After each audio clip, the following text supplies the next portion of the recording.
The second book of the Maccabees by Anonymous. 1 The brethren, the Jews that be at Jerusalem and in the land of Judea, wish unto the brethren, the Jews that are throughout Egypt, health and peace. 2 God be gracious unto you, and remember his covenant that he made with Abraham, Isaac, and Jacob, his faithful servants. 3 And give you all an heart to serve him, and to do his will with a good courage and a willing mind. 4 And open your hearts in his law and commandments, and send you peace. 5 And hear your prayers, and be at one with you, and never forsake you in time of trouble. 6 And now we be here praying for you. 7 What time as Demetrius reigned, in the 169th year, we the Jews wrote unto you in the extremity of trouble that came upon us in those years, from the time that Jason and his company revolted from the Holy Land and kingdom. 8 And burned the porch and shed innocent blood. Then we prayed unto the Lord and were heard. We offered also sacrifices and fine flour, and lighted the lamps and set forth the loaves. 9 And now see that ye keep the Feast of Tabernacles in the month Caslu. 10 In the 168th year, the people that were at Jerusalem and in Judea, and the council and Judas, sent greeting and health unto Aristobulus, King Ptolemaeus, master, who was of the stock of the anointed priests, and to the Jews that were in Egypt. 11 Insomuch as God hath delivered us from great perils, we thank him highly, as having been in battle against a king. 12 For he cast them out that fought within the holy city. 13 For when the leader was come into Persia, and the army with him that seemed invincible, they were slain in the temple of Nania by the deceit of Nania's priests. 14 For Antiochus, as though he would marry her, came into the place, and his friends that were with him, to receive money in name of a dowry. 15 Which when the priests of Nania had set forth, and he was entered with a small company into the compass of the temple, they shut the temple as soon as Antiochus was come in. 16 And opening a privy door of the roof, they threw stones like thunderbolts and struck down the captain, hewed them in pieces, smote off their heads and cast them to those that were without. 17 Blessed be our God in all things, who hath delivered up the ungodly. 18 Therefore, whereas we are now purposed to keep the purification of the temple upon the 25th day of the month Caslu, we thought it necessary to certify you thereof, that ye also might keep it, as the feast of the tabernacles, and of the fire, which was given us when Nehemiah offered sacrifice, after that he had builded the temple and the altar. 19 For when our fathers were led into Persia, the priests that were then devout took the fire of the altar privily, and hid it in an hollow place of a pit without water, where they kept it sure, so that the place was unknown to all men. 20 Now after many years, when it pleased God, Nehemiah, being sent from the king of Persia, did send of the posterity of those priests that had hid it to the fire. But when they told us, they found no fire but thick water. 21 Then commanded he them to draw it up, and to bring it. And when the sacrifices were laid on, Nehemiah commanded the priests to sprinkle the wood, and the things laid thereupon with the water. 22 When this was done, and the time came that the sun shone, which afore was hid in the cloud, there was a great fire kindled, so that every man marvelled. 23 And the priests made a prayer whilst the sacrifice was consuming. I say, both the priests and all the rest, Jonathan beginning, and the rest answering thereunto, as Nehemiah did. 24 And the prayer was after this manner: O Lord, Lord God, Creator of all things, who art fearful and strong and righteous and merciful, and the only and gracious King. 25 The only giver of all things, the only just, almighty, and everlasting, thou that deliverest Israel from all trouble, and didst choose the fathers and sanctify them. 26 Receive the sacrifice for thy whole people Israel, and preserve thine own portion, and sanctify it. 27 Gather those together that are scattered from us, deliver them that serve among the heathen, look upon them that are despised and abhorred, and let the heathen know that thou art our God. 28 Punish them that oppress us, and with pride do us wrong. 29 Plant thy people again in thy holy place, as Moses hath spoken. 30 And the priests sung psalms of thanksgiving. 31 Now when the sacrifice was consumed, Nehemiah commanded the water that was left to be poured on the great stones. 32 When this was done, there was kindled a flame, but it was consumed by the light that shined from the altar. 33 So when this matter was known, it was told the king of Persia, that in the place where the priests that were led away had hid the fire, there appeared water, and that Nehemias had purified the sacrifices therewith. 1:34 Then the king, enclosing the place, made it holy, after he had tried the matter. 1:35 And the king took many gifts, and bestowed thereof on those whom he would gratify. 1:36 And Nehemias called this thing Naphtha, which is as much as to say a cleansing, but many men call it Nephi. 2:1 It is also found in the records, that Jeremy the prophet commanded them that were carried away to take of the fire, as it hath been signified. 2:2 And how that the prophet, having given them the law, charged them not to forget the commandments of the Lord, and that they should not err in their minds, when they see images of silver and gold, with their ornaments. 2:3 And with other such speeches exhorted he them, that the law should not depart from their hearts. 2:4 It was also contained in the same writing, that the prophet, being warned of God, commanded the tabernacle and the ark to go with him, as he went forth into the mountain, where Moses climbed up, and saw the heritage of God. 2:5 And when Jeremy came thither, he found an hollow cave, wherein he laid the tabernacle and the ark and the altar of incense, and so stopped the door. 2:6 And some of those that followed him came to mark the way, but they could not find it. 2:7 Which when Jeremy perceived, he blamed them, saying, As for that place, it shall be unknown until the time that God gather his people again together, and receive them unto mercy. 2:8 Then shall the Lord show them these things, and the glory of the Lord shall appear, and the cloud also, as it was showed under Moses, and as when Solomon desired that the place might be honorably sanctified. 2:9 It was also declared, that he being wise offered the sacrifice of dedication, and of the finishing of the temple. 2:10 And as when Moses prayed unto the Lord, the fire came down from heaven, and consumed the sacrifices, even so prayed Solomon also, and the fire came down from heaven, and consumed the burnt offerings. 2:11 And Moses said, Because the sin offering was not to be eaten, it was consumed. 2:12 So Solomon kept those 8 days. 2:13 The same things also were reported in the writings and commentaries of Nehemias, and how he founding a library gathered together the acts of the kings, and the prophets, and of David, and the epistles of the kings concerning the holy gifts. 2:14 In like manner also Judas gathered together all those things that were lost by reason of the war we had, and they remain with us. 2:15 Wherefore if ye have need thereof, send some to fetch them unto you. 2:16 Whereas we then are about to celebrate the purification, we have written unto you, and ye shall do well if ye keep the same days. 2:17 We hope also that the God that delivered all his people, and gave them all an heritage, and the kingdom and the priesthood and the sanctuary. 2:18 As he promised in the law, will shortly have mercy upon us, and gather us together out of every land under heaven into the holy place. For he hath delivered us out of great troubles, and hath purified the place. 2:19 Now as concerning Judas Maccabeus and his brethren, and the purification of the great temple, and the dedication of the altar. 2:20 And the wars against Antiochus Epiphanes, and Eupator his son.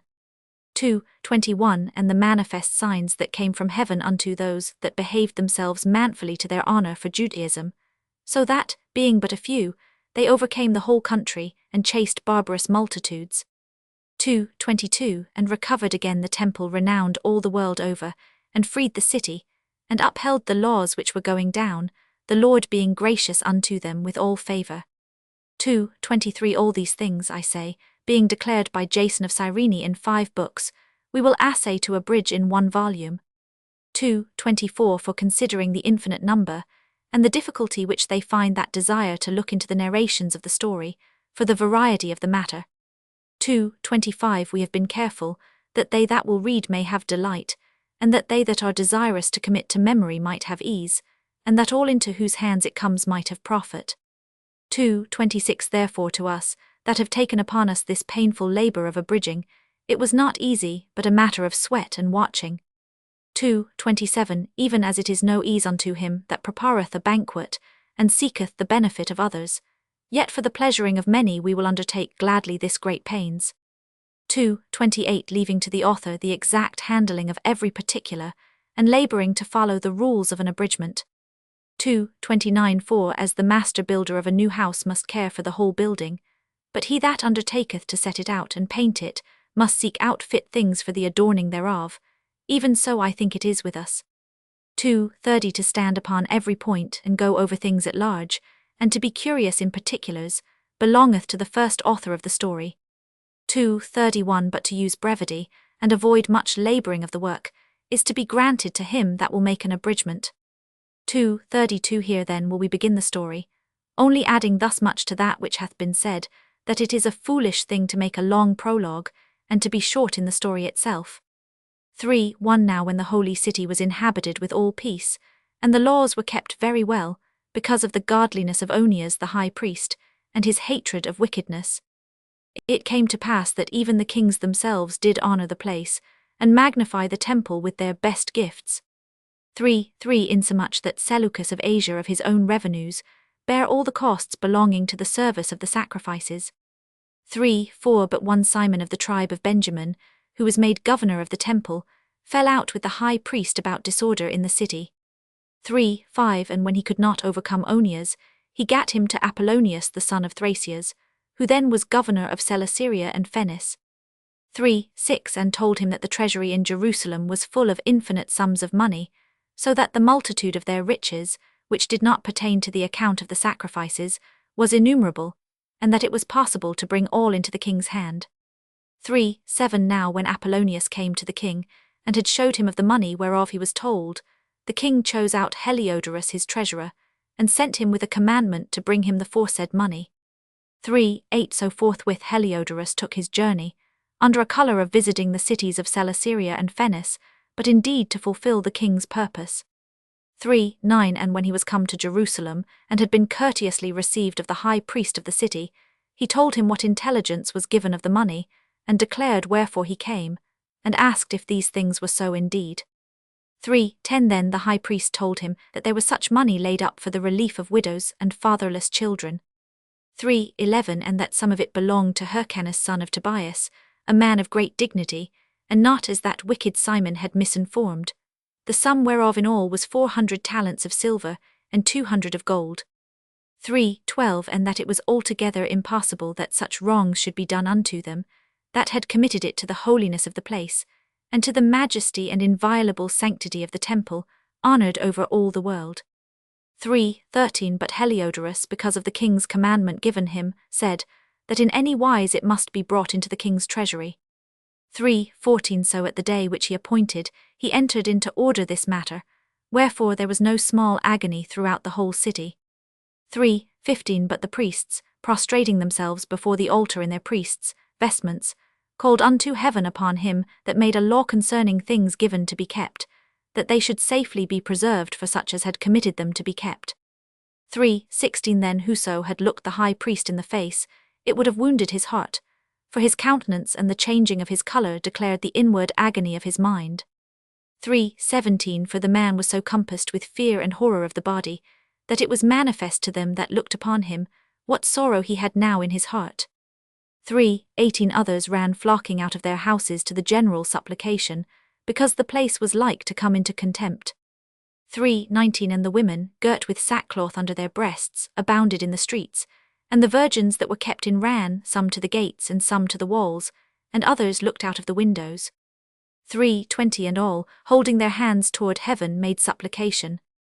3:21 Then it would have pitied a man to see the falling down of the multitude of all sorts, and the fear of the high priest being in such an agony. 3:22 They then called upon the Almighty Lord, to keep the things committed of trust safe and sure for those that had committed them. 3:23 Nevertheless Heliodorus executed that which was decreed. 3:24 Now as he was there present himself with his guard about the treasury, the Lord of spirits and the Prince of all power, caused a great apparition, so that all that presumed to come in with him were astonished at the power of God, and fainted, and were sore afraid.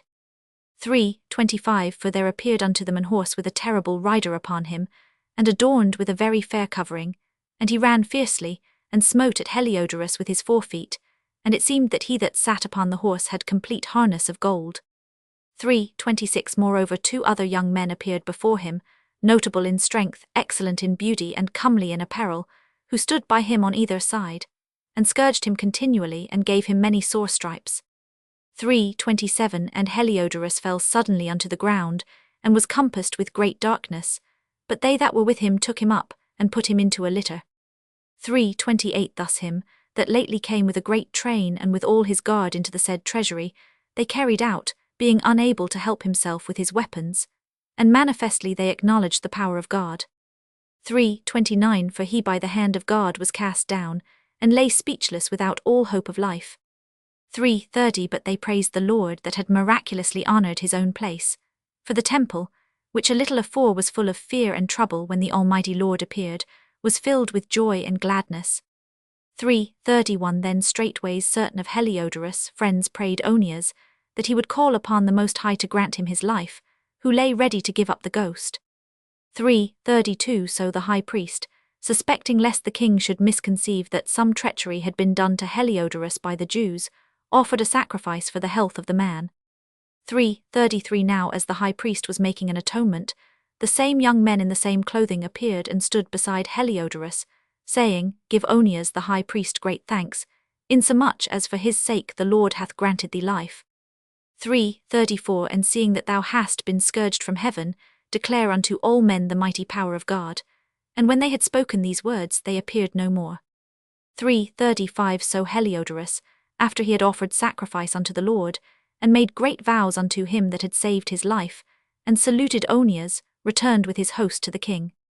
3:36 Then testified he to all men the works of the great God, which he had seen with his eyes. 3:37 And when the king asked Heliodorus, who might be a fit man to be sent yet once again to Jerusalem, he said, 3:38 If thou hast any enemy or traitor, send him thither, and thou shalt receive him well scourged if he escape with his life, for in that place, no doubt, there is an especial power of God. 3:39 For he that dwelleth in heaven hath his eye on that place, and defendeth it, and he beateth and destroyeth them that come to hurt it. 3:40 And the things concerning Heliodorus, and the keeping of the treasury, fell out on this sort. 4:1 This Simon now of whom we spake afore, having been a betrayer of the money, and of his country, slandered Onias, as if he had terrified Heliodorus, and been the worker of these evils. 4:2 Thus was he bold to call him a traitor, that had deserved well of the city, and tendered his own nation, and was so zealous of the laws. 4:3 But when their hatred went so far, that by one of Simon's faction murders were committed. 4:4 Onias seeing the danger of this contention, and that Apollonius, as being the governor of Celesyria and Phenice, did rage and increase Simon's malice.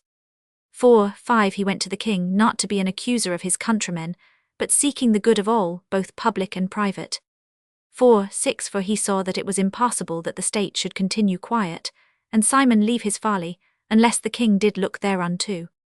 4:7 But after the death of Seleucus, when Antiochus, called Epiphanes, took the kingdom, Jason the brother of Onias laboured underhand to be high priest. 4:8 Promising unto the king by intercession 360 talents of silver, and of another revenue 80 talents. 4:9 Beside this, he promised to assign 150 more, if he might have license to set him up a place for exercise, and for the training up of youth in the fashions of the heathen, and to write them of Jerusalem by the name of Antiochians.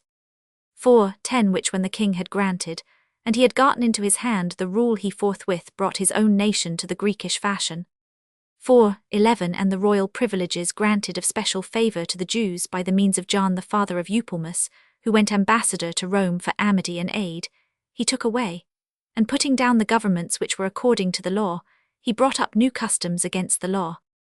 4:12 For he built gladly a place of exercise under the tower itself, and brought the chief young men under his subjection, and made them wear a hat. 4:13 Now such was the height of Greek fashions, and increase of heathenish manners, through the exceeding profaneness of Jason, that ungodly wretch and no high priest.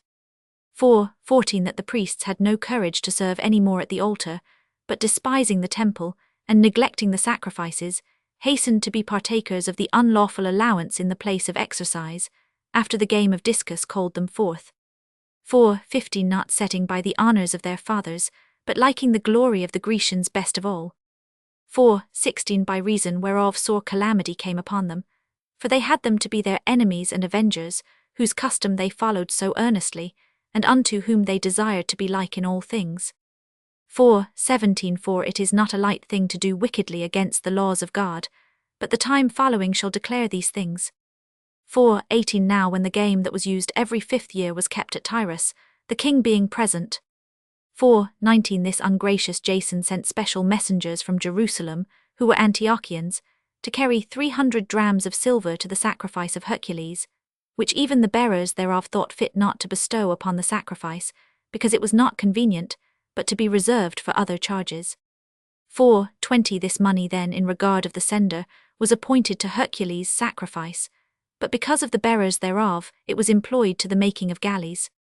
4:21 Now when Apollonius the son of Menesthius was sent into Egypt for the coronation of King Ptolemaeus Philometor, Antiochus, understanding him not to be well affected to his affairs, provided for his own safety. Whereupon he came to Joppa, and from thence to Jerusalem. 4:22 Where he was honourably received of Jason, and of the city, and was brought in with torture light, and with great shoutings, and so afterward went with his host unto Phenice. 4:23 3 years afterward Jason sent Menelaus, the aforesaid Simon's brother, to bear the money unto the king, and to put him in mind of certain necessary matters. 4:24 But he being brought to the presence of the king, when he had magnified him for the glorious appearance of his power, got the priesthood to himself, offering more than Jason by 300 talents of silver. 4:25 So he came with the king's mandate, bringing nothing worthy the high priesthood, but having the fury of a cruel tyrant, and the rage of a savage beast. 4:26 Then Jason, who had undermined his own brother, being undermined by another, was compelled to flee into the country of the Ammonites. 4:27 So Menelaus got the principality, but as for the money that he had promised unto the king, he took no good order for it, albeit Sostrates the ruler of the castle required it. 4:28 For unto him appertained the gathering of the customs, wherefore they were both called before the king. 4:29 Now Menelaus left his brother Lysimachus in his stead in the priesthood, and Sostratus left Crates, who was governor of the Cyprians. 4:30 While those things were in doing, they of Tarsus and Malos made insurrection, because they were given to the king's concubine, called Antiochus. 4:31 Then came the king in all haste to appease matters, leaving Andronicus, a man in authority, for his deputy. 4:32 Now Menelaus, supposing that he had gotten a convenient time, stole certain vessels of gold out of the temple, and gave some of them to Andronicus, and some he sold into Tyrus and the cities round about. 4:33 Which when Onias knew of a surety, he reproved him, and withdrew himself into a sanctuary at Daphne, that lieth by Antiochia. 4:34 Wherefore Menelaus, taking Andronicus apart, prayed him to get Onias into his hands, who being persuaded thereunto, and coming to Onias in deceit, gave him his right hand with oaths, and though he were suspected by him, yet persuaded he him to come forth of the sanctuary, whom forthwith he shut up without regard of justice. 4:35 For the which cause not only the Jews, but many also of other nations, took great indignation, and were much grieved for the unjust murder of the man. 4:36 And when the king was come again from the places about Cilicia, the Jews that were in the city, and certain of the Greeks that abhorred the fact also, complained because Onias was slain without cause. 4:37 Therefore Antiochus was heartily sorry, and moved to pity, and wept, because of the sober and modest behaviour of him that was dead. 4:38 And being kindled with anger, forthwith he took away Andronicus his purple, and rent off his clothes, and leading him through the whole city unto that very place, where he had committed impiety against Onias, there slew he the cursed murderer. Thus the Lord rewarded him his punishment, as he had deserved. 4:39 Now when many sacrileges had been committed in the city by Lysimachus with the consent of Menelaus, and the bruit thereof was spread abroad, the multitude gathered themselves together against Lysimachus, many vessels of gold being already carried away. 4:40 Whereupon the common people rising, and being filled with rage, Lysimachus armed about 3,000 men, and began first to offer violence, one Orinus being the leader, a man far gone in years and no less in folly.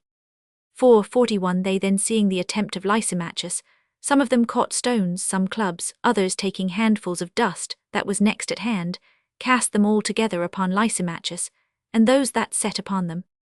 4:42 Thus many of them they wounded, and some they struck to the ground, and all of them they forced to flee.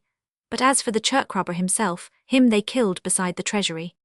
4:43 Of these matters, therefore there was an accusation laid against Menelaus. 4:44 Now when the king came to Tyrus, 3 men that were sent from the Senate pleaded the cause before him. 4:45 But Menelaus, being now convicted, promised Ptolemy the son of Dorymenes to give him much money, if he would pacify the king toward him.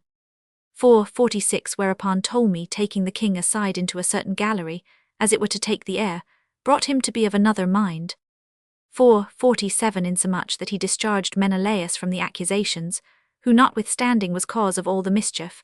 And those poor men, who, if they had told their cause, yea, before the Scythians, should have been judged innocent, them he condemned to death. 4:48 Thus they that followed the matter for the city, and for the people, and for the holy vessels, did soon suffer unjust punishment.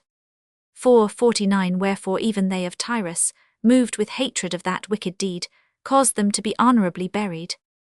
4:50 And so through the covetousness of them that were of power Menelaus remained still in authority, increasing in malice, and being a great traitor to the citizens. 5:1 About the same time Antiochus prepared his second voyage into Egypt. 5:2 And then it happened, that through all the city, for the space almost of 40 days, there were seen horsemen running in the air, in cloth of gold, and armed with lances like a band of soldiers. 5:3 And troops of horsemen in array, encountering and running one against another, with shaking of shields, and multitude of pikes, and drawing of swords, and casting of darts, and glittering of golden ornaments, and harness of all sorts. 5:4 Wherefore every man prayed that that apparition might turn to good. 5:5 Now when there was gone forth a false rumour, as though Antiochus had been dead, Jason took at the least 1,000 men, and suddenly made an assault upon the city. And they that were upon the walls being put back, and the city at length taken, Menelaus fled into the castle. 5:6 But Jason slew his own citizens without mercy, not considering that to get the day of them of his own nation would be a most unhappy day for him, but thinking they had been his enemies, and not his countrymen whom he conquered. 5:7 Howbeit for all this he obtained not the principality, but at the last received shame for the reward of his treason, and fled again into the country of the Ammonites. 5:8 In the end therefore he had an unhappy return, being accused before Aretas the king of the Arabians, fleeing from city to city, pursued of all men, hated as a forsaker of the laws, and being had in abomination as an open enemy of his country and countrymen, he was cast out into Egypt. 5:9 Thus he that had driven many out of their country perished in a strange land, retiring to the Lacedaemonians, and thinking there to find succour by reason of his kindred. 5:10 And he that had cast out many unburied had none to mourn for him, nor any solemn funerals at all, nor sepulchre with his fathers. 5:11 Now when this that was done came to the king's ear, he thought that Judea had revolted, whereupon removing out of Egypt in a furious mind, he took the city by force of arms. 5:12 And commanded his men of war not to spare such as they met, and to slay such as went up upon the houses. 5:13 Thus there was killing of young and old, making away of men, women, and children, slaying of virgins and infants. 5:14 And there were destroyed within the space of 3 whole days 80,000, whereof 40,000 were slain in the conflict, and no fewer sold than slain. 5:15 Yet was he not content with this, but presumed to go into the most holy temple of all the world, Menelaus, that traitor to the laws and to his own country, being his guide. 5:16 And taking the holy vessels with polluted hands, and with profane hands pulling down the things that were dedicated by other kings to the augmentation and glory and honour of the place, he gave them away. 5:17 And so haughty was Antiochus in mind, that he considered not that the Lord was angry for a while for the sins of them that dwelt in the city, and therefore his eye was not upon the place. 5:18 For had they not been formerly wrapped in many sins, this man, as soon as he had come, had forthwith been scourged, and put back from his presumption, as Heliodorus was, whom Seleucus the king sent to view the treasury. 5:19 Nevertheless God did not choose the people for the place's sake, but the place for the people's sake. 5:20 And therefore the place itself, that was partaker with them of the adversity that happened to the nation, did afterward communicate in the benefits sent from the Lord. And as it was forsaken in the wrath of the Almighty, so again, the great Lord being reconciled, it was set up with all glory. 5:21 So when Antiochus had carried out of the temple 1,800 talents, he departed in all haste unto Antiochia, weening in his pride to make the land navigable, and the sea passable by foot. Such was the haughtiness of his mind. 5:22 And he left governors to vex the nation. At Jerusalem Philip, for his country a Phrygian, and for manners more barbarous than he that set him there.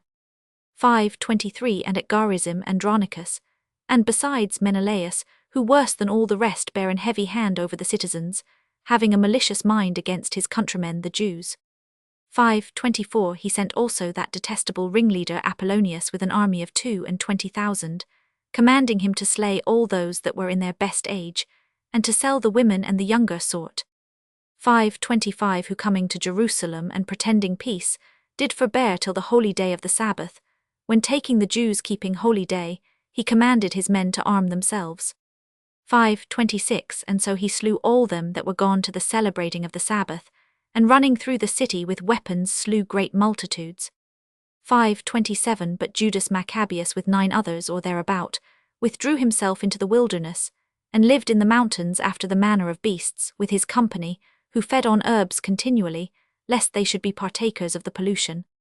6:1 Not long after this the king sent an old man of Athens to compel the Jews to depart from the laws of their fathers, and not to live after the laws of God. 6:2 And to pollute also the temple in Jerusalem, and to call it the temple of Jupiter Olympius, and that in Garizim of Jupiter the defender of strangers, as they did desire that dwelt in the place.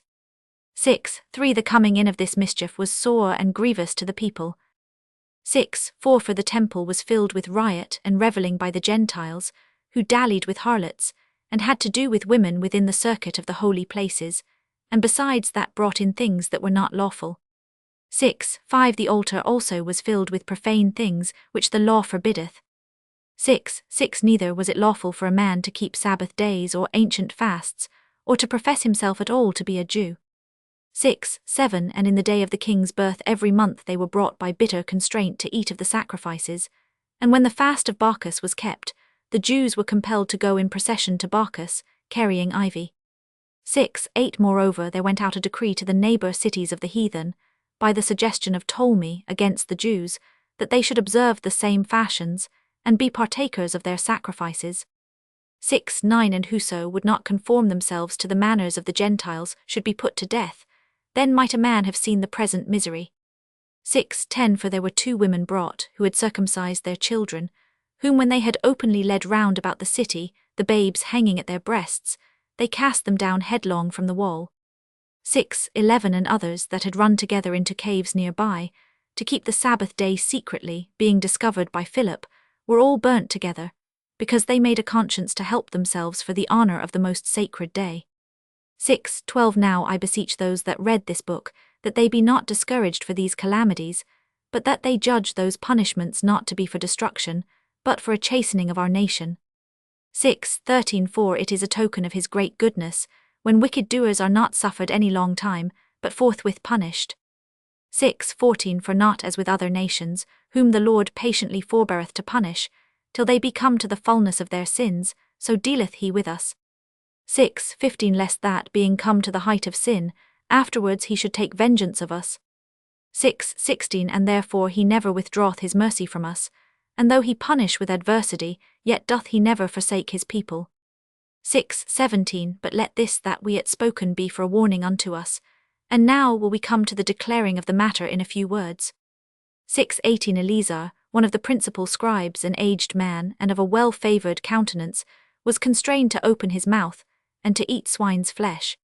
6:19 But he, choosing rather to die gloriously, than to live stained with such an abomination, spit it forth, and came of his own accord to the torment. 6:20 As it behoved them to come, that are resolute to stand out against such things, as are not lawful for love of life to be tasted. 6:21 But they that had the charge of that wicked feast, for the old acquaintance they had with the man, taking him aside, besought him to bring flesh of his own provision, such as was lawful for him to use, and make as if he did eat of the flesh taken from the sacrifice commanded by the king. 6:22 That in so doing he might be delivered from death, and for the old friendship with them find favour. 6:23 But he began to consider discreetly, and as became his age, and the excellency of his ancient years, and the honour of his grey head, whereunto he was come, and his most honest education from a child, or rather the holy law made and given by God. Therefore he answered accordingly, and willed them straightways to send him to the grave. 6:24 For it becometh not our age, said he, in any wise to dissemble, whereby many young persons might think that Eleazar, being 80 old and 10, were now gone to a strange religion. 6:25 And so they through mine hypocrisy, and desire to live a little time and a moment longer, should be deceived by me, and I get a stain to mine old age, and make it abominable. 6:26 For though for the present time I should be delivered from the punishment of men, yet should I not escape the hand of the Almighty, neither alive nor dead. 6:27 Wherefore now, manfully changing this life, I will show myself such an one as mine age requireth. 6:28 And leave a notable example to such as be young to die willingly and courageously for the honourable and holy laws. And when he had said these words, immediately he went to the torment. 6:29 They that led him changing the good will they bear him a little before into hatred, because the foresaid speeches proceeded, as they thought, from a desperate mind. 6:30 But when he was ready to die with stripes, he groaned and said, It is manifest unto the Lord that hath the holy knowledge, that whereas I might have been delivered from death, I now endure sore pains in body by being beaten. But in soul am well content to suffer these things, because I fear him. 6:31 And thus this man died, leaving his death for an example of a noble courage, and a memorial of virtue not only unto young men, but unto all his nation. 7:1 It came to pass also that 7 brethren with their mother were taken, and compelled by the king against the law to taste swine's flesh, and were tormented with scourges and whips. 7:2 But one of them that spake first said thus, What wouldest thou ask or learn of us? We are ready to die rather than to transgress the laws of our fathers. 7:3 Then the king, being in a rage, commanded pans and cauldrons to be made hot. 7:4 Which forthwith being heated, he commanded to cut out the tongue of him that spake first, and to cut off the utmost parts of his body, the rest of his brethren and his mother looking on. 7:5 Now when he was thus maimed in all his members, he commanded him being yet alive to be brought to the fire, and to be fried in the pan. And as the vapour of the pan was for a good space dispersed, they exhorted one another with the mother to die manfully, saying thus, 7:6 The Lord God looketh upon us, and in truth hath comfort in us, as Moses in his song, which witnessed to their faces, declared, saying, And he shall be comforted in his servants. 7:7 So when the first was dead after this number, they brought the second to make him a mocking stock. And when they had pulled off the skin of his head with the hair, they asked him, Wilt thou eat, before thou be punished throughout every member of thy body? 7:8 But he answered in his own language, and said, No. Wherefore he also received the next torment in order, as the former did. 7:9 And when he was at the last gasp, he said, Thou like a fury takest us out of this present life, but the King of the world shall raise us up, who have died for his laws, unto everlasting life. 7:10 After him was the third made a mocking stock, and when he was required he put out his tongue, and that right soon, holding forth his hands manfully. 7:11 And said courageously, These I had from heaven, and for his laws I despise them, and from him I hope to receive them again. 7:12 Insomuch that the king, and they that were with him, marvelled at the young man's courage, for that he nothing regarded the pains. 7:13 Now when this man was dead also, they tormented and mangled the fourth in like manner. 7:14 So when he was ready to die he said thus, It is good, being put to death by men, to look for hope from God to be raised up again by him. As for thee, thou shalt have no resurrection to life. 7:15 Afterward they brought the fifth also, and mangled him. 7:16 Then looked he unto the king, and said, Thou hast power over men, thou art corruptible, thou doest what thou wilt, yet think not that our nation is forsaken of God. 7:17 But abide a while, and behold his great power, how he will torment thee and thy seed. 7:18 After him also they brought the sixth, who being ready to die said, Be not deceived without cause, for we suffer these things for ourselves, having sinned against our God, therefore marvellous things are done unto us. 7:19 But think not thou, that takest in hand to strive against God, that thou shalt escape unpunished. 7:20 But the mother was marvellous above all, and worthy of honourable memory. For when she saw her 7 sons slain within the space of one day, she bare it with a good courage, because of the hope that she had in the Lord. 7:21 Yea, she exhorted every one of them in her own language, filled with courageous spirits, and stirring up her womanish thoughts with a manly stomach, she said unto them, 7:22 I cannot tell how ye came into my womb, for I neither gave you breath nor life, neither was it I that formed the members of every one of you. 7:23 But doubtless the Creator of the world, who formed the generation of man, and found out the beginning of all things, will also of his own mercy give you breath and life again, as ye now regard not your own selves for his law's sake. 7:24 Now Antiochus, thinking himself despised, and suspecting it to be a reproachful speech whilst the youngest was yet alive, did not only exhort him by words, but also assured him with oaths that he would make him both a rich and a happy man if he would turn from the laws of his fathers, and that also he would take him for his friend, and trust him with affairs. 7:25 But when the young man would in no case hearken unto him, the king called his mother, and exhorted her that she would counsel the young man to save his life. 7:26 And when he had exhorted her with many words, she promised him that she would counsel her son. 7:27 But she bowing herself toward him, laughing the cruel tyrant to scorn, spake in her country language on this manner: O my son, have pity upon me that bare thee 9 months in my womb, and gave thee such 3 years, and nourished thee, and brought thee up unto this age, and endured the troubles of education. 7:28 I beseech thee, my son, look upon the heaven and the earth and all that is therein, and consider that God made them of things that were not, and so was mankind made likewise.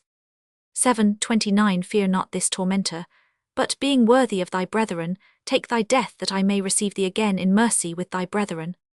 7:30 While she was yet speaking these words, the young man said, Whom wait ye for? I will not obey the king's commandment, but I will obey the commandment of the law that was given unto our fathers by Moses. 7:31 And thou, that hast been the author of all mischief against the Hebrews, shalt not escape the hands of God. 7:32 For we suffer because of our sins. 7:33 And though the living Lord be angry with us a little while for our chastening and correction, yet shall he be at one again with his servants. 7:34 But thou, O godless man, and of all other most wicked, be not lifted up without a cause, nor puffed up with uncertain hopes, lifting up thy hand against the servants of God. 7:35 For thou hast not yet escaped the judgment of Almighty God, who seeth all things. 7:36 For our brethren, who now have suffered a short pain, are dead under God's covenant of everlasting life, but thou, through the judgment of God, shalt receive just punishment for thy pride.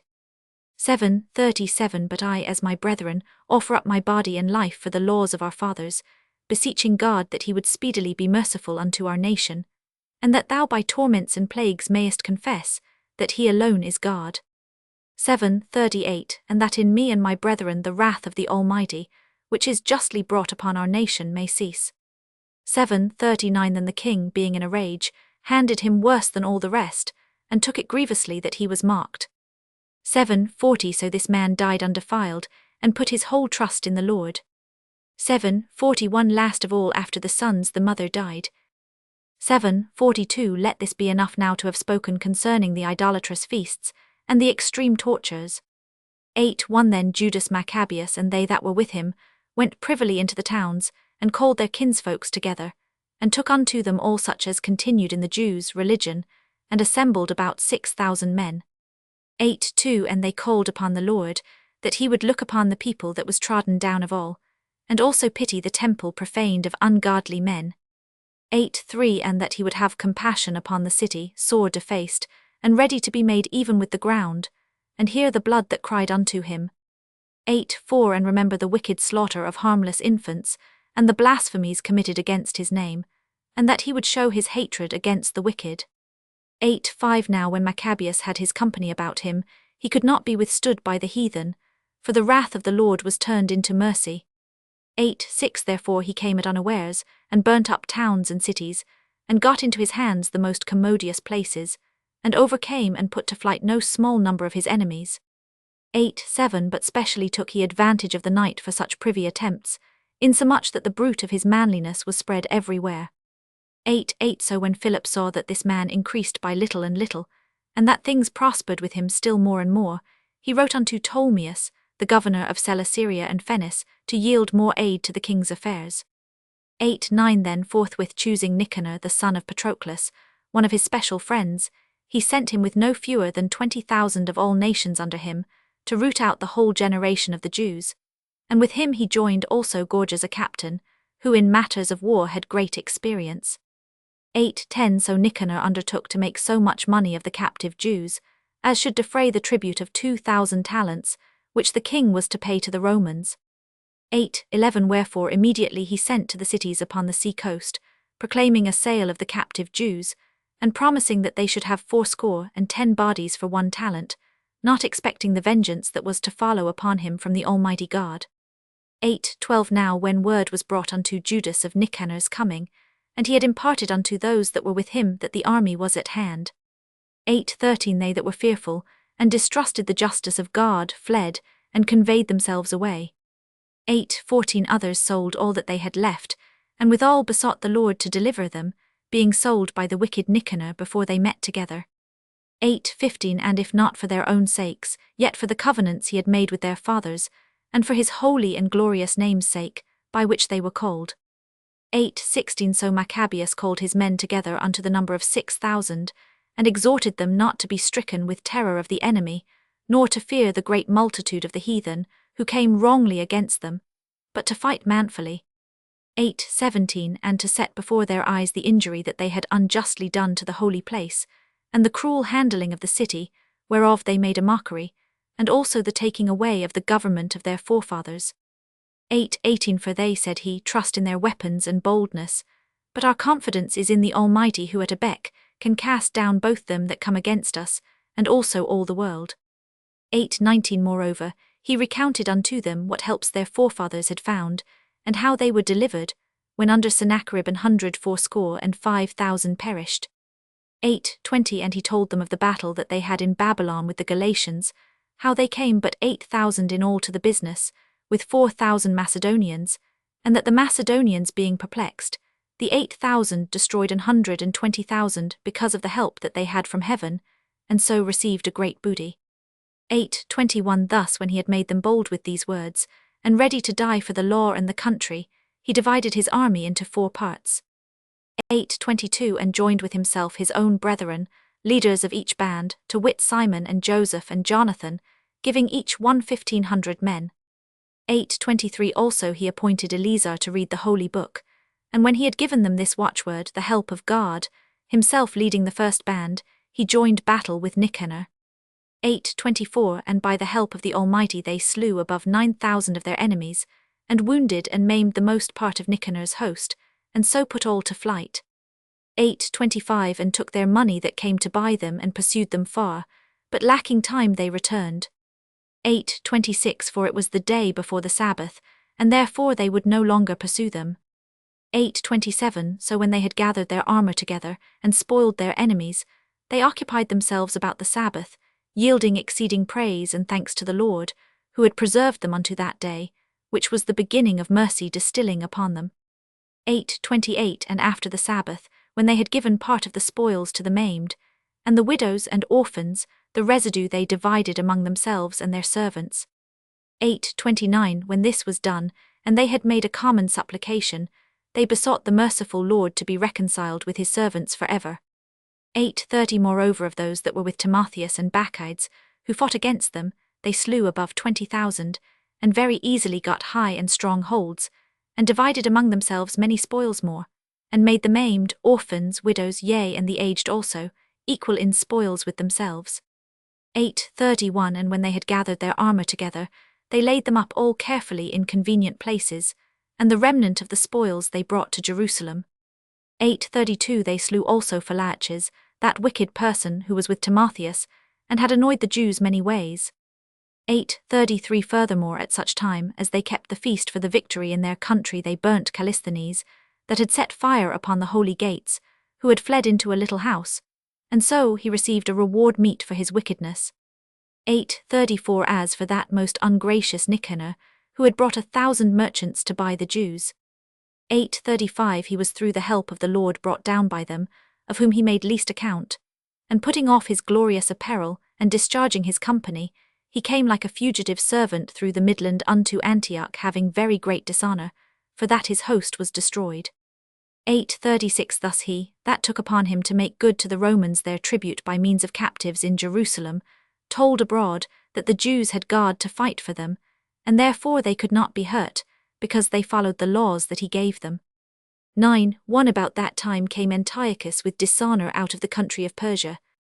9:2 For he had entered the city called Persepolis, and went about to rob the temple, and to hold the city, whereupon the multitude running to defend themselves with their weapons put them to flight. And so it happened, that Antiochus being put to flight of the inhabitants returned with shame. 9:3 Now when he came to Ecbatane, news was brought him what had happened unto Nicanor and Timotheus. 9:4 Then swelling with anger, he thought to avenge upon the Jews the disgrace done unto him by those that made him flee. Therefore commanded he his chariotmen to drive without ceasing, and to dispatch the journey, the judgment of God now following him. For he had spoken proudly in this sort, that he would come to Jerusalem, and make it a common burying place of the Jews. 9:5 But the Lord Almighty, the God of Israel, smote him with an incurable and invisible plague. Or as soon as he had spoken these words, a pain of the bowels that was remediless came upon him, and sore torments of the inner parts. 9:6 And that most justly, for he had tormented other men's bowels with many and strange torments. 9:7 Howbeit he nothing at all ceased from his bragging, but still was filled with pride, breathing out fire in his rage against the Jews, and commanding to haste the journey. But it came to pass that he fell down from his chariot, carried violently, so that having a sore fall, all the members of his body were much pained. 9:8 And thus he that a little afore thought he might command the waves of the sea, so proud was he beyond the condition of man, and weigh the high mountains in a balance, was now cast on the ground, and carried in an horselitter, showing forth unto all the manifest power of God. 9:9 So that the worms rose up out of the body of this wicked man, and whiles he lived in sorrow and pain, his flesh fell away, and the filthiness of his smell was noisome to all his army. 9:10 And the man, that thought a little afore he could reach to the stars of heaven, no man could endure to carry for his intolerable stink. 9:11 Here therefore, being plagued, he began to leave off his great pride, and to come to the knowledge of himself by the scourge of God, his pain increasing every moment.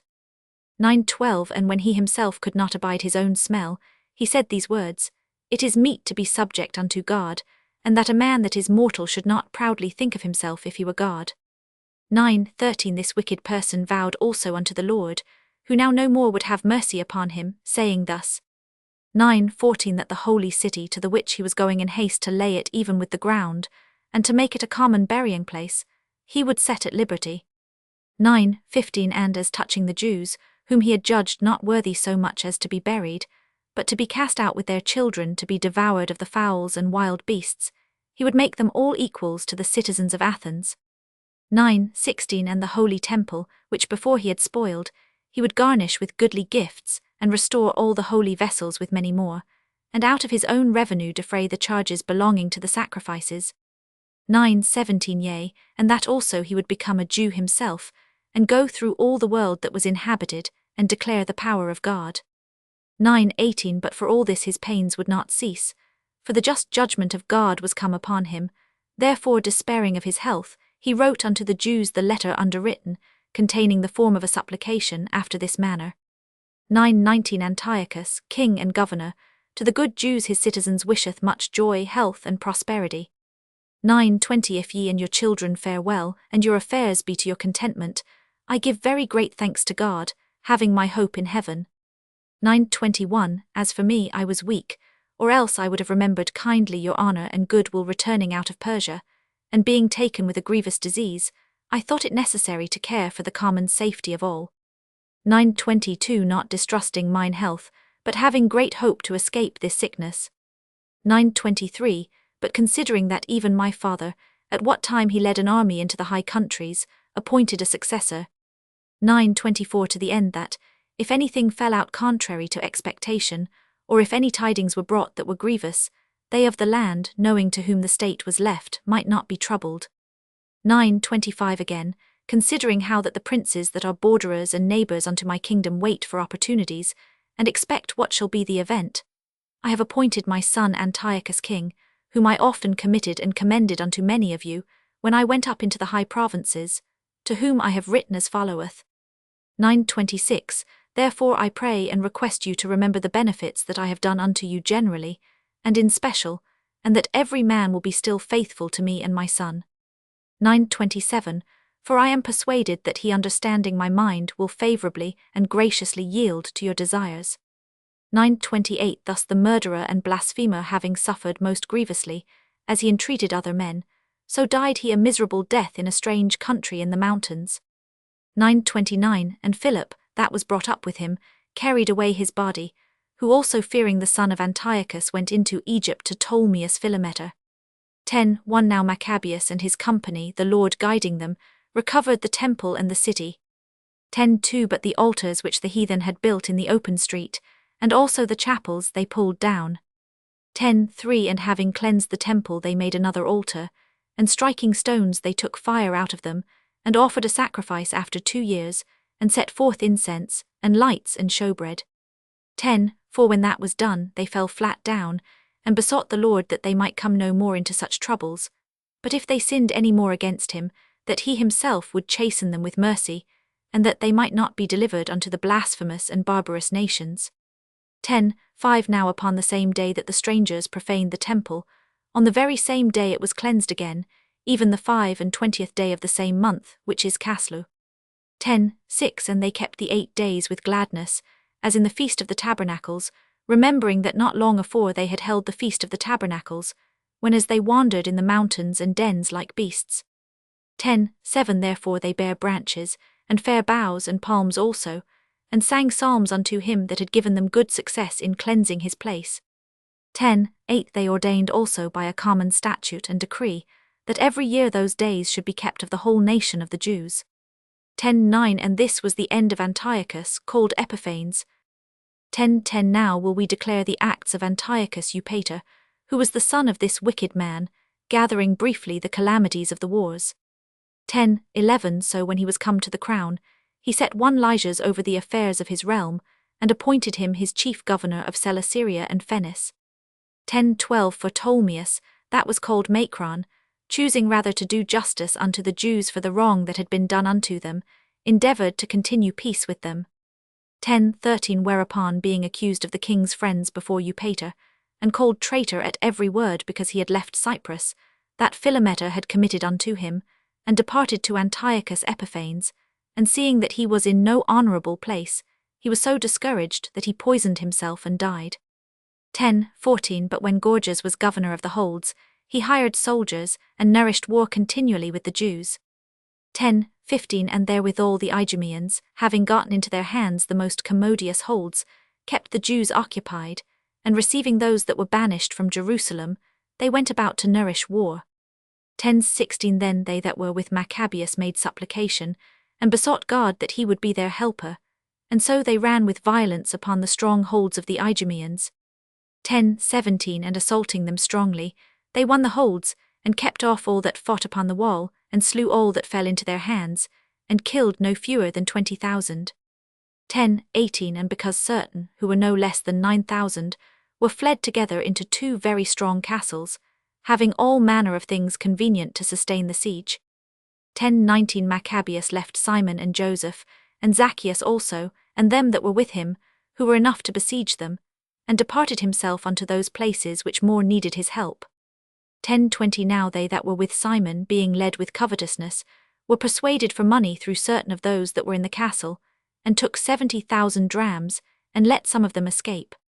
10:21 But when it was told Maccabeus what was done, he called the governors of the people together, and accused those men that they had sold their brethren for money, and set their enemies free to fight against them. 10:22 So he slew those that were found traitors, and immediately took the 2 castles. 10:23 And having good success with his weapons in all things he took in hand, he slew in the 2 holds more than 20,000. 10:24 Now Timotheus, whom the Jews had overcome before, when he had gathered a great multitude of foreign forces, and horses out of Asia not a few, came as though he would take Jewry by force of arms. 10:25 But when he drew near, they that were with Maccabeus turned themselves to pray unto God, and sprinkled earth upon their heads, and girded their loins with sackcloth. 10:26 And fell down at the foot of the altar, and besought him to be merciful to them, and to be an enemy to their enemies, and an adversary to their adversaries, as the law declareth. 10:27 So after the prayer they took their weapons, and went on further from the city, and when they drew near to their enemies they kept by themselves. 10:28 Now the sun being newly risen, they joined both together. The one part having together with their virtue their refuge also unto the Lord, for a pledge of their success and victory, the other side making their rage leader of their battle. 10:29 But when the battle waxed strong, there appeared unto the enemies from heaven 5 comely men upon horses, with bridles of gold, and 2 of them led the Jews. 10:30 And took Maccabeus betwixt them, and covered him on every side with their weapons, and kept him safe, but shot arrows and lightnings against the enemies, so that being confounded with blindness, and full of trouble, they were killed. 10:31 And there were slain of footmen 20,500, and 600 horsemen. 10:32 As for Timotheus himself, he fled into a very strong hold called Gazara, where Chereas was governor. 10:33 But they that were with Maccabeus laid siege against the fortress courageously 4 days. 10:34 And they that were within, trusting to the strength of the place, blasphemed exceedingly, and uttered wicked words. 10:35 Nevertheless, upon the 5th day early 20 young men of Maccabeus' company, inflamed with anger because of the blasphemies, assaulted the wall manly, and with a fierce courage killed all that they met withal. 10:36 Others likewise ascending after them, whilst they were busied with them that were within, burnt the towers, and kindling fires burnt the blasphemers alive. And others broke open the gates, and having received in the rest of the army, took the city. 10:37 And killed Timotheus, that was hid in a certain pit, and Chereas his brother with Apollofanes. 10:38 When this was done, they praised the Lord with psalms and thanksgiving, who had done so great things for Israel, and given them the victory. 11:1 Not long after the Lysias, the king's protector and cousin, who also managed the affairs, took sore displeasure for the things that were done. 11:2 And when he had gathered about 80,000 with all the horsemen, he came against the Jews, thinking to make the city an habitation of the Gentiles. 11:3 And to make a gain of the temple, as of the other chapels of the heathen, and to set the high priesthood to sale every year. 11:4 Not at all considering the power of God, but puffed up with his 10,000s of footmen, and his thousands of horsemen, and his 80 elephants. 11:5 So he came to Judea, and drew near to Bethsara, which was a strong town, but distant from Jerusalem about 5 furlongs, and he laid sore siege unto it. 11:6 Now when they that were with Maccabeus heard that he besieged the holds, they and all the people with lamentation and tears besought the Lord that he would send a good angel to deliver Israel. 11:7 Then Maccabeus himself first of all took weapons, exhorting the other that they would jeopard themselves together with him to help their brethren, so they went forth together with a willing mind. 11:8 And as they were at Jerusalem, there appeared before them on horseback one in white clothing, shaking his armour of gold. 11:9 Then they praised the merciful God altogether, and took heart, insomuch that they were ready not only to fight with men, but with most cruel beasts, and to pierce through walls of iron. 11:10 Thus they marched forward in their armour, having an helper from heaven, for the Lord was merciful unto them. 11:11 And giving a charge upon their enemies like lions, they slew 11,000 footmen, and 1,600 horsemen, and put all the other to flight. 11:12 Many of them also being wounded escaped naked, and Lysias himself fled away shamefully, and so escaped. 11:13 Who, as he was a man of understanding, casting with himself what loss he had had, and considering that the Hebrews could not be overcome, because the Almighty God helped them, he sent unto them. 11:14 And persuaded them to agree to all reasonable conditions, and promised that he would persuade the king that he must needs be a friend unto them. 11:15 Then Maccabeus consented to all that Lysias desired, being careful of the common good. And whatsoever Maccabeus wrote unto Lysias concerning the Jews, the king granted it. 11:16 For there were letters written unto the Jews from Lysias to this effect: Lysias unto the people of the Jews sendeth greeting. 11:17 John and Absalom, who were sent from you, delivered me the petition subscribed, and made request for the performance of the contents thereof. 11:18 Therefore what things soever were meet to be reported to the king, I have declared them, and he hath granted as much as might be. 11:19 And if then you will keep yourselves loyal to the state, hereafter also will I endeavour to be a means of your good. 11:20 But of the particulars I have given order both to these and the other that came from me, to commune with you. 11:21 Fare ye well. the 148th year, the 24th day of the month Dioscorinthius.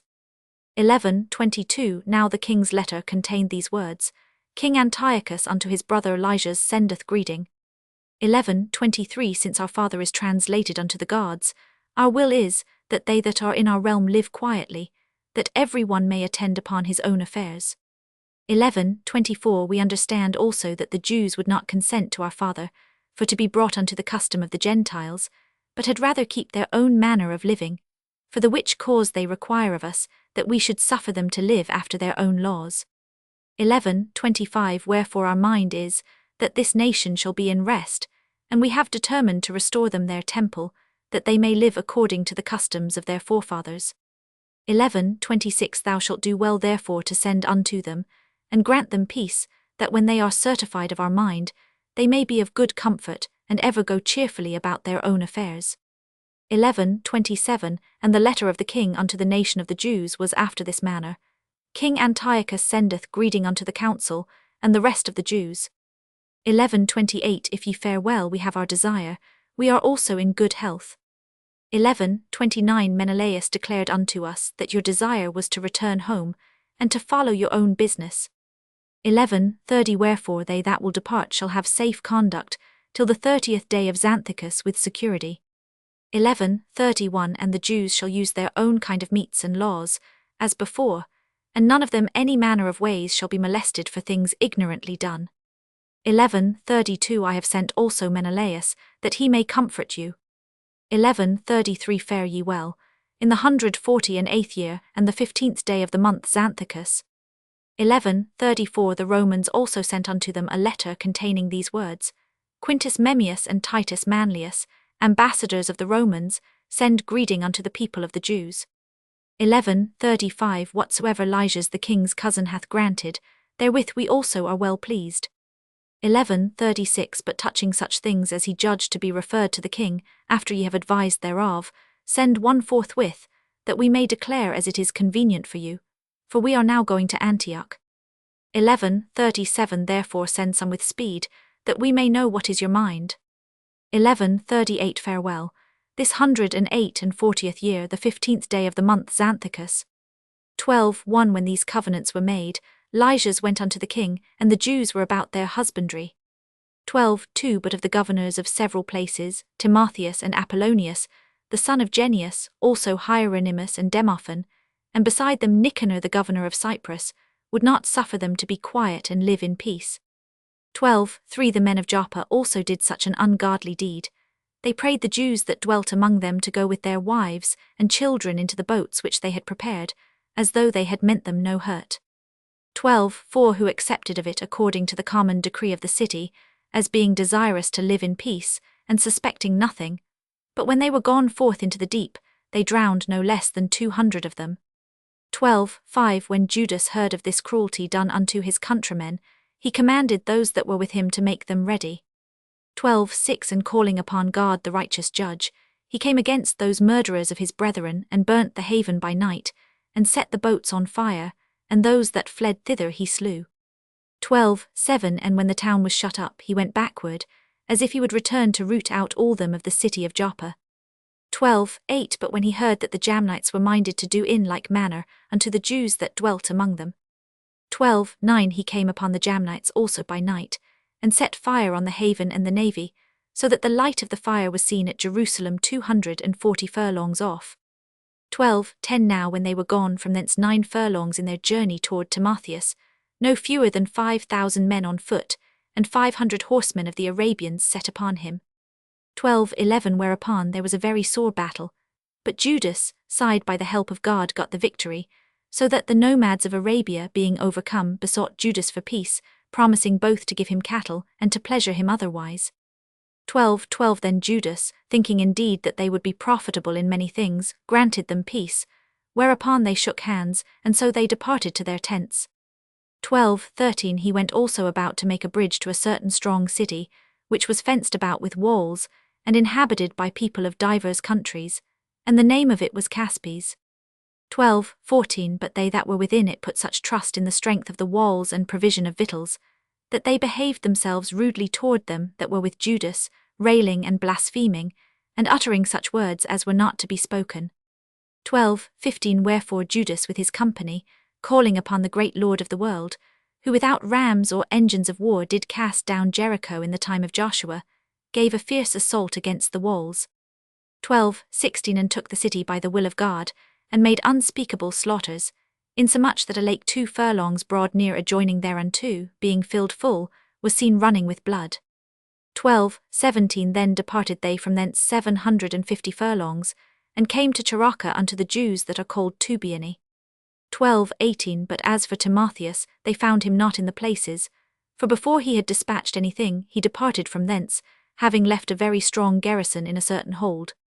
12:19 Howbeit Disitheus and Sosipater, who were of Maccabees captains, went forth, and slew those that Timotheus had left in the fortress, above 10,000 men. 12:20 And Maccabees ranged his army by bands, and set them over the bands, and went against Timotheus, who had about him 120,000 men of foot, and 2,500 horsemen. 12:21 Now when Timotheus had knowledge of Judas coming, he sent the women and children and the other baggage unto a fortress called Carnion, for the town was hard to besiege, and uneasy to come unto, by reason of the straitness of all the places. 12:22 But when Judas his first band came in sight, the enemies, being smitten with fear and terror through the appearing of him who seeth all things, fled amain, one running into this way, another that way, so as that they were often hurt of their own men, and wounded with the points of their own swords. 12:23 Judas also was very earnest in pursuing them, killing those wicked wretches, of whom he slew about 30,000 men. 12:24 Moreover Timotheus himself fell into the hands of Disitheus and Sosipater, whom he besought with much craft to let him go with his life, because he had many of the Jews' parents, and the brethren of some of them, who, if they put him to death, should not be regarded. 12:25 So when he had assured them with many words that he would restore them without hurt, according to the agreement, they let him go for the saving of their brethren. 12:26 Then Maccabees marched forth to Carnion, and to the temple of Adargates, and there he slew 25,000 persons. 12:27 And after he had put to flight and destroyed them, Judas removed the host toward Ephron, a strong city, wherein Lysias abode, and a great multitude of divers nations, and the strong young men kept the walls, and defended them mightily, wherein also was great provision of engines and darts. 12:28 But when Judas and his company had called upon Almighty God, who with his power breaketh the strength of his enemies, they won the city, and slew 25,000 of them that were within. 12:29 From thence they departed to Scythopolis, which lieth 600 furlongs from Jerusalem. 12:30 But when the Jews that dwelt there had testified that the Scythopolitans dealt lovingly with them, and entreated them kindly in the time of their adversity. 12:31 They gave them thanks, desiring them to be friendly still unto them, and so they came to Jerusalem, the feast of the weeks approaching. 12:32 And after the feast called Pentecost, they went forth against Gorgias the governor of Idumea. 12:33 Who came out with 3,000 men of foot and 400 horsemen. 12:34 And it happened that in their fighting together a few of the Jews were slain. 12:35 At which time Disitheus, one of Basener's company, who was on horseback and a strong man, was still upon Gorgias, and taking hold of his coat drew him by force, and when he would have taken that cursed man alive, a horseman of Thracia coming upon him smote off his shoulder, so that Gorgias fled unto Marissa. 12:36 Now when they that were with Gorgias had fought long, and were weary, Judas called upon the Lord, that he would show himself to be their helper and leader of the battle. 12:37 And with that he began in his own language, and sung psalms with a loud voice, and rushing unawares upon Gorgias' men, he put them to flight. 12:38 So Judas gathered his host and came into the city of Odolam, and when the 7th day came, they purified themselves as the custom was, and kept the Sabbath in the same place. 12:39 And upon the day following, as the use had been, Judas and his company came to take up the bodies of them that were slain, and to bury them with their kinsmen in their fathers' graves. 12:40 Now under the coats of every one that was slain they found things consecrated to the idols of the Jamnites, which is forbidden the Jews by the law. Then every man saw that this was the cause wherefore they were slain. 12:41 All men therefore praising the Lord, the righteous judge, who had opened the things that were hid. 12:42 Betook themselves unto prayer, and besought him that the sin committed might wholly be put out of remembrance. Besides, that noble Judas exhorted the people to keep themselves from sin, forsomuch as they saw before their eyes the things that came to pass for the sins of those that were slain. 12:43 And when he had made a gathering throughout the company to the sum of 2,000 drams of silver, he sent it to Jerusalem to offer a sin offering, doing therein very well and honestly, in that he was mindful of the resurrection. 12:44 For if he had not hoped that they that were slain should have risen again, it had been superfluous and vain to pray for the dead. 12:45 And also in that he perceived that there was great favour laid up for those that died godly, it was an holy and good thought, whereupon he made a reconciliation for the dead, that they might be delivered from sin.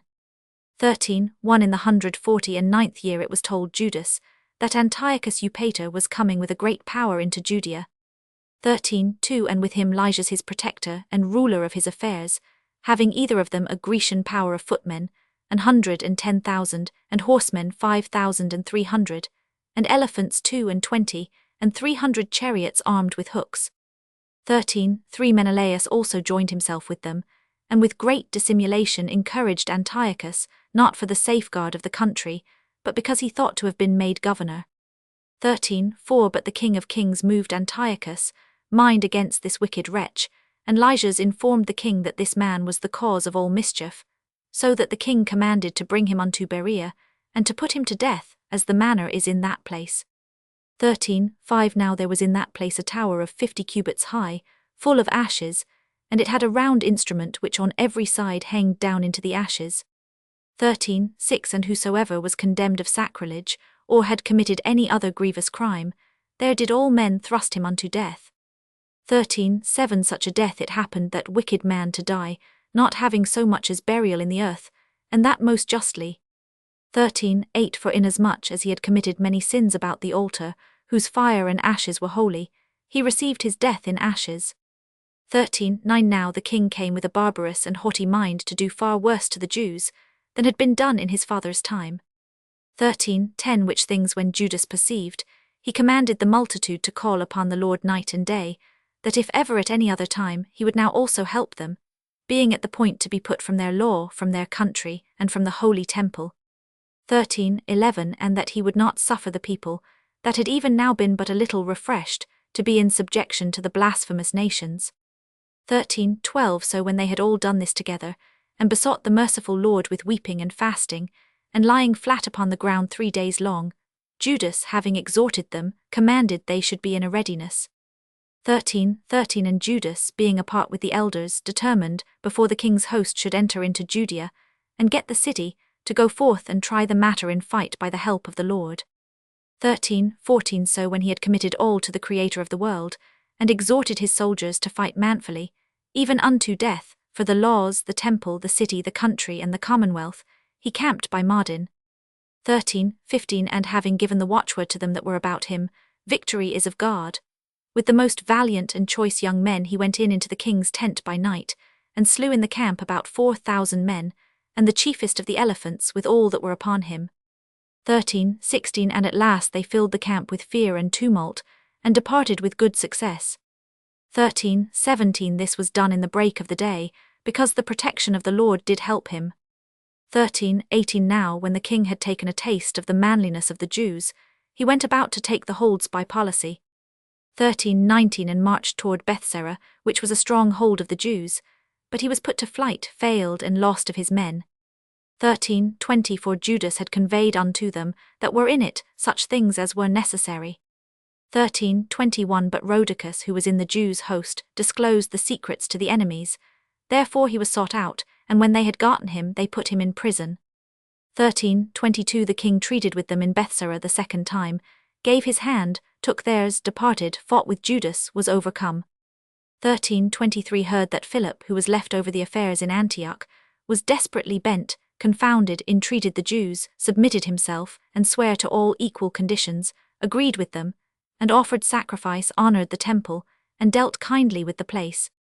13:24 And accepted well of Maccabees, made him principal governor from Ptolemais unto the Gerhenians. 13:25 Came to Ptolemais. The people there were grieved for the covenants, for they stormed because they would make their covenants void.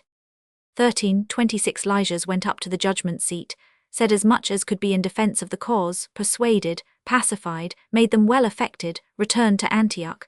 Thus it went touching the king's coming and departing. 14:1 After 3 years was Judas informed that Demetrius the son of Seleucus, having entered by the haven of Tripolis with a great power and navy, 14:2 had taken the country and killed Antiochus and Lysias his protector. 14:3 Now one Alcimus, who had been high priest, and had defiled himself wilfully in the times of their mingling with the Gentiles, seeing that by no means he could save himself, nor have any more access to the holy altar. 14:4 Came to King Demetrius in the 150th year, presenting unto him a crown of gold, and a palm, and also of the boughs which were used solemnly in the temple. And so that day he held his peace.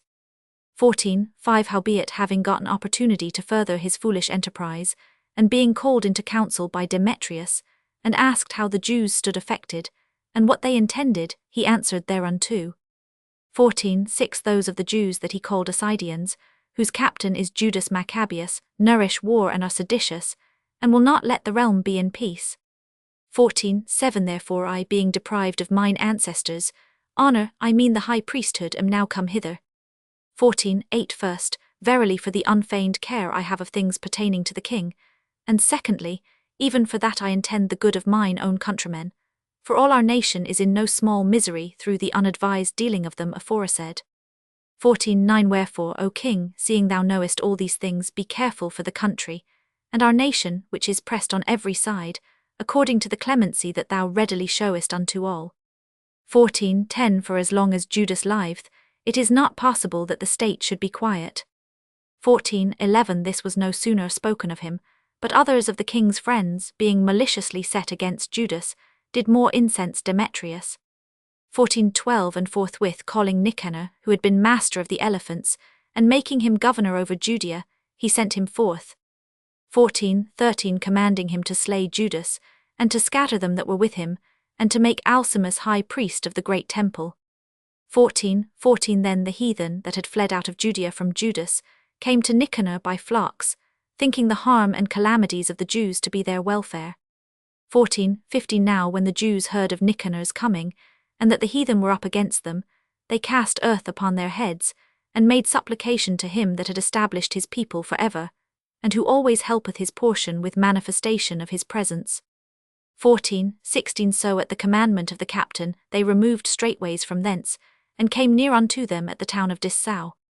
14:17 Now Simon Judas' brother had joined battle with Nicanor, but was somewhat discomfited through the sudden silence of his enemies. 14:18 Nevertheless Nicanor, hearing of the manliness of them that were with Judas, and the courageousness that they had to fight for their country, durst not try the matter by the sword. 14:19 Wherefore he sent Posidonius, and Theodatus and Mattathias to make peace.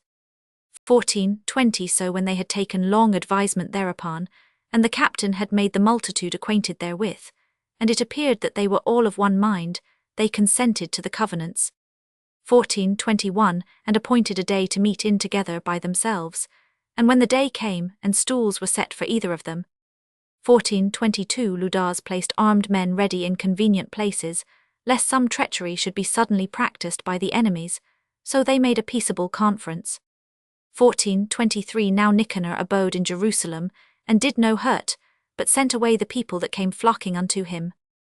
14:24 And he would not willingly have Judas out of his sight, for he loved the man from his heart. 14:25 He prayed him also to take a wife, and to beget children, so he married, was quiet, and took part of this life. 14:26 But Alcimus, perceiving the love that was betwixt them, and considering the covenants that were made, came to Demetrius, and told him that Nicanor was not well affected toward the state, for that he had ordained Judas, a traitor to his realm, to be the king's successor. 14:27 Then the king, being in a rage, and provoked with the accusations of the most wicked man, wrote to Nicanor, signifying that he was much displeased with the covenants, and commanding him that he should send Maccabeus prisoner in all haste unto Antioch. 14:28 When this came to Nicanor's hearing, he was much confounded in himself, and took it grievously that he should make void the articles which were agreed upon, the man being in no fault. 14:29 But because there was no dealing against the king, he watched his time to accomplish this thing by policy. 14:30 Notwithstanding, when Maccabees saw that Nicanor began to be churlish unto him, and that he entreated him more roughly than he was wont, perceiving that such sour behaviour came not of good, he gathered together not a few of his men, and withdrew himself from Nicanor. 14:31 But the other, knowing that he was notably prevented by Judas' policy, came into the great and holy temple, and commanded the priests that were offering their usual sacrifices to deliver him the man. 14:32 And when they sware that they could not tell where the man was whom he sought. 14:33 He stretched out his right hand toward the temple, and made an oath in this manner: If you will not deliver me Judas as a prisoner, I will lay this temple of God even with the ground, and I will break down the altar, and erect a notable temple unto Bacchus. 14:34 After these words he departed. Then the priests lifted up their hands toward heaven, and besought him that was ever a defender of their nation, saying in this manner: 14:35 Thou, O Lord of all things, who hast need of nothing, wast pleased that the temple of thine habitation should be among us. 14:36 Therefore now, O holy Lord of all holiness, keep this house ever undefiled, which lately was cleansed, and stop every unrighteous mouth. 14:37 Now was there accused unto Nicanor one Rheses, one of the elders of Jerusalem, a lover of his countrymen, and a man of very good report, who for his kindness was called a father of the Jews. 14:38 For in the former times, when they mingled not themselves with the Gentiles, he had been accused of Judaism, and did boldly jeopard his body and life with all vehemency for the religion of the Jews. 14:39 So Nicanor, willing to declare the hate that he bare unto the Jews, sent above 500 men of war to take him. 14:40 For he thought by taking him to do the Jews much hurt. 14:41 Now when the multitude would have taken the tower, and violently broken into the outer door, and bade that fire should be brought to burn it, he being ready to be taken on every side fell upon his sword. 14:42 Choosing rather to die manfully, than to come into the hands of the wicked, to be abused otherwise than beseemed his noble birth. 14:43 But missing his stroke through haste, the multitude also rushing within the doors, he ran boldly up to the wall, and cast himself down manfully among the thickest of them. 14:44 But they quickly giving back, and a space being made, he fell down into the midst of the void place. 14:45 Nevertheless, while there was yet breath within him, being inflamed with anger, he rose up, and though his blood gushed out like spouts of water and his wounds were grievous, yet he ran through the midst of the throng, and standing upon a steep rock. 14:46 When as his blood was now quite gone, he plucked out his bowels, and taking them in both his hands, he cast them upon the throng, and calling upon the Lord of life and spirit to restore him those again, he thus died. 15:1 But Nicanor, hearing that Judas and his company were in the strong places about Samaria, resolved without any danger to set upon them on the Sabbath day. 15:2 Nevertheless the Jews that were compelled to go with him said, O destroy not so cruelly and barbarously, but give honour to that day, which he that seeth all things hath honoured with holiness above all other days. 15:3 Then the most ungracious wretch demanded, if there were a mighty one in heaven, that had commanded the Sabbath day to be kept. 15:4 And when they said, There is in heaven a living Lord, and mighty, who commanded the seventh day to be kept. 15:5 Then said the other, And I also am mighty upon earth, and I command to take arms and to do the king's business. Yet he obtained not to have his wicked will done. 15:6 So Nicanor in exceeding pride and haughtiness determined to set up a public monument of his victory over Judas and them that were with him. 15:7 But Maccabees had ever sure confidence that the Lord would help him. 15:8 Wherefore he exhorted his people not to fear the coming of the heathen against them, but to remember the help which in former times they had received from heaven, and now to expect the victory and aid which should come unto them from the Almighty. 15:9 And so comforting them out of the law and the prophets, and withal putting them in mind of the battles that they won afore, he made them more cheerful. 15:10 And when he had stirred up their minds, he gave them their charge, showing them therewithal the falsehood of the heathen, and the breach of oaths. 15:11 Thus he armed every one of them, not so much with defence of shields and spears as with comfortable and good words, and beside that, he told them a dream worthy to be believed, as if it had been so indeed, which did not a little rejoice them. 1512 And this was his vision, that Onias, who had been high priest, a virtuous and a good man, reverend in conversation, gentle in condition, well-spoken also, and exercised from a child in all points of virtue, holding up his hands prayed for the whole body of the Jews. 1513 This done, in like manner there appeared a man with grey hairs, and exceeding glorious, who was of a wonderful and excellent majesty. 1514 Then Onias answered, saying, This is a lover of the brethren who prayeth much for the people, and for the holy city, to wit, Jeremias the prophet of God. 1515 Whereupon Jeremias, holding forth his right hand, gave to Judas a sword of gold, and in giving it spake thus. 1516 Take this holy sword, a gift from God, with the which thou shalt wound the adversaries. 1517 Thus being well comforted by the words of Judas, which were very good, and able to stir them up to valour, and to encourage the hearts of the young men, they determined not to pitch camp, but courageously to set upon them, and manfully to try the matter by conflict, because the city and the sanctuary and the temple were in danger. 1518 For the care that they took for their wives, and their children, their brethren and folks, was in least account with them, but the greatest and principal fear was for the holy temple. 1519 Also they that were in the city took not the least care, being troubled for the conflict abroad. 1520 And now, when as all looked what should be the trial, and the enemies were already come near, and the army was set in array, and the beasts conveniently placed, and the horsemen set in wings. 1521 Maccabees, seeing the coming of the multitude, and the divers preparations of armour and the fierceness of the beasts, stretched out his hands toward heaven, and called upon the Lord that worketh wonders, knowing that victory cometh not by arms, but even as it seemeth good to him, he giveth it to such as are worthy. 1522 Therefore in his prayer he said after this manner, O Lord, thou didst send thine angel in the time of Ezekias king of Judea, and didst slay in the host of Sennacherib 185,000. 1523 Wherefore now also, O Lord of heaven, send a good angel before us for a fear and dread unto them. 1524 And through the might of thine arm let those be stricken with terror, that come against thy holy people to blaspheme. And he ended thus. 1525 Then Nicanor, and they that were with him came forward with trumpets and songs.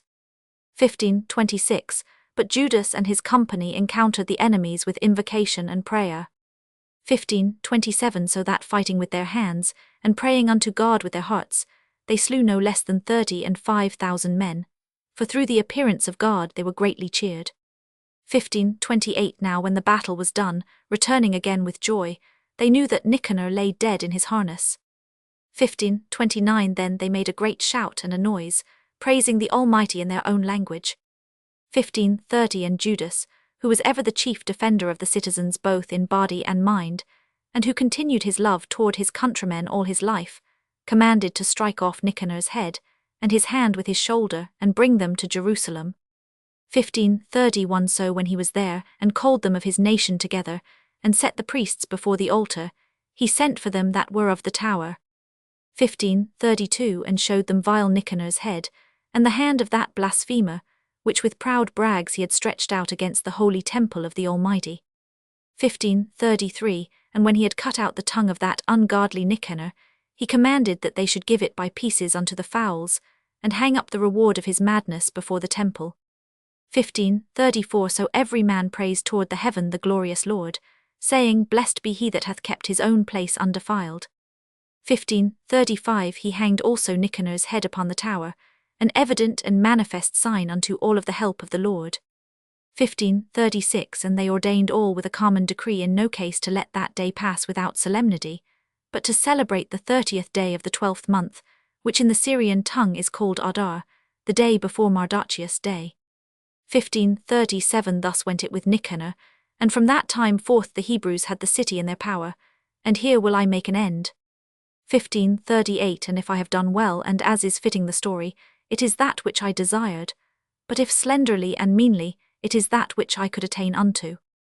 1539 For as it is hurtful to drink wine or water alone, and as wine mingled with water is pleasant and delighteth the taste, even so speech finely framed delighteth the ears of them that read the story, and here shall be an end.